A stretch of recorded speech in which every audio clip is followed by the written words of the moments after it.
If you own cryptocurrency, you need to make sure that it's properly and safely included in your estate and succession plans. This way, your heirs, such as your surviving spouse, your partner, your kids, your grandchildren, charitable causes, frankly, anyone you name in your will, your trust, powers of attorney, this way they can all be provided for in case of your incapacity or your death.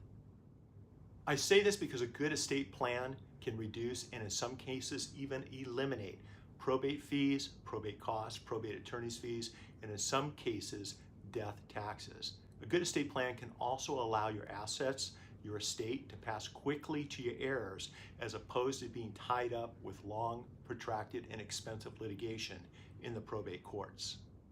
Now, before I go any further, let me point out, although I'm a pretty darn good lawyer, I'm not your lawyer. If you have any questions, contact an experienced and qualified lawyer in your state. No legal advice is being given in this video or post.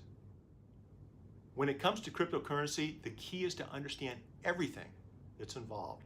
Discuss these details with your lawyer and then plan ahead. You must take all contingencies into consideration because if there's one thing that's certain when it comes to cryptocurrency, is that cryptocurrency will continue to evolve and state and federal governments will continue to change how the asset is regulated, managed, and taxed.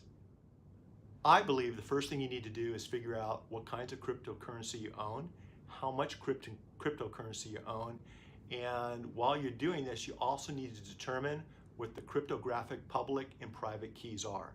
Your estate planning attorney will eventually need this information to properly draft your estate and business succession plans. While getting and documenting your keys, remember the public key identifies the specific Bitcoin and all of the transactions on the blockchain. The private key is just that, it's private. It proves ownership and authorizes transfers. The private key must be kept confidential, and it's your attorney's obligation to do just that. Now, here are a couple of things to keep in mind.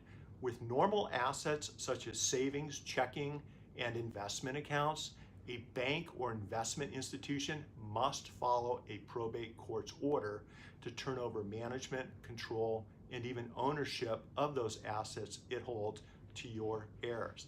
These institutions must do what the court orders them to do.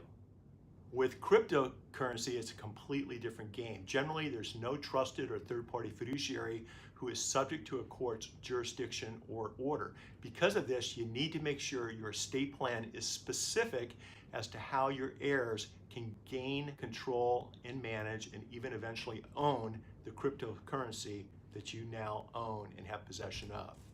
By having clear and concise estate planning documents, these issues can be resolved without the need for litigation. So make sure everything's covered in your documents.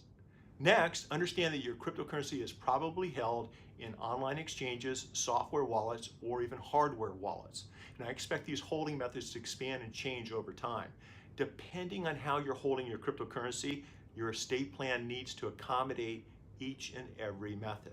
This is important because, for example, if your cryptocurrency is held on an exchange such as Coinbase, as of today, an heir can usually use the normal probate procedures to access these accounts, but that's not always the case. So circumstances change, and discuss these options with your estate planning attorney. For software wallets, the estate plan must describe with certainty the type of cryptocurrency the wallet the client is using, the program being used, and the device that it's installed on. It's also important to describe in detail the place an heir can find the seed phrase, which is a security feature that allows a user to recover lost cryptocurrency. And if you have a hardware wallet, then you must set forth exactly where the USB type of device is located. The best place to keep hardware wallets, seed phrases, and estate planning documents is in a safety deposit box. Again, this will protect your cryptocurrency, your privacy while you're alive, but it also allows your heirs access to the information if you become incapacitated, you need someone to manage your estate, or if you pass. There are a couple of pro tips I'd like to leave with you. First, whatever your cryptocurrency situation is, make sure you share all the details in writing with your lawyer so that every single important element can be safely incorporated into your estate and business succession plan. Your lawyer is a fiduciary, and the information is protected by the attorney-client privilege. Share all information with your attorney to make sure everything's done correctly. Second, keep in mind that because cryptocurrencies are oftentimes highly appreciated assets, capital gains tax issues should be addressed during the estate planning strategy phase. Now, depending on your situation, you should check with your lawyer about this. One option is to try to minimize taxes, maybe to create a corporation to hold your crypto assets.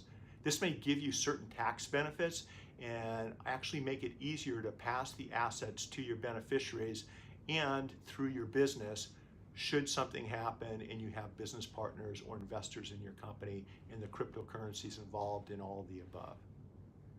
In closing, another thing to keep in mind is that governments are still trying to figure out how to tax cryptocurrency, and it's happening and it's going to continue to happen. For example, trading cryptocurrencies may actually trigger tax consequences. Passing them along to your heirs may also create death and other tax consequences. So, for estate planning purposes, you should sit down with your estate planning lawyer and determine whether any transactions that you had with your cryptocurrency will be treated as either a capital gain or a current income. There's a lot to take into consideration here. I hope I've given you guys a couple of things to think about. Discuss these details with your estate planning attorney. If you have any questions, my name is Mitch Jackson at streaming.lawyer. Make today a masterpiece.